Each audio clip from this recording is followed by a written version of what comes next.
All right, well, let's get to an email from a viewer, Bill. Daniel asks, how would I know if my case is even big enough to bother a lawyer with? The insurance agent says I don't need one. That might be a red flag there for you, Daniel. But, I think a lot of people have this reservation. They think that, that they just don't need an attorney or it's going to cost them lots of money. What would you say to Daniel here?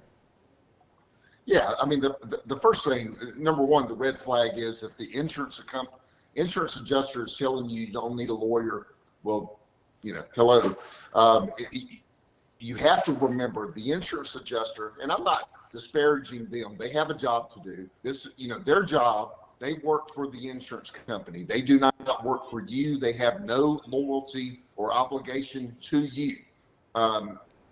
If it's the other insurance company, they are working for their company, and their job is to make sure that they write a check to you for the lowest amount possible. So that's their job. And some of them are really good at it, and they will tell you a lot of times, hey, you don't need a lawyer here. Why would you pay a lawyer, 35-40% on a claim that, I'll just settle directly to you and you can keep all the money.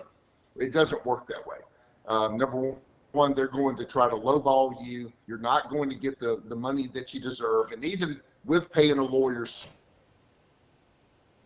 studies show that you're going to, the client's going to wind up getting a lot more in their pocket than they would without a lawyer. So, but, how do you know? I mean, sometimes, like I had 3 or 4 people last week call me, and I told them they did not need a lawyer. And so if you call a lawyer, anybody worth their salt, as we say down here in the South, they're going to tell you honestly whether you need a lawyer or not. He or she will tell you, hey, this is something you do not need a lawyer on. You can handle it yourself, or and they'll be honest with you. They'll tell you if you do need a lawyer. So always check. There's no reason not to call a lawyer first, just to check and see if you have a claim that's worth pursuing.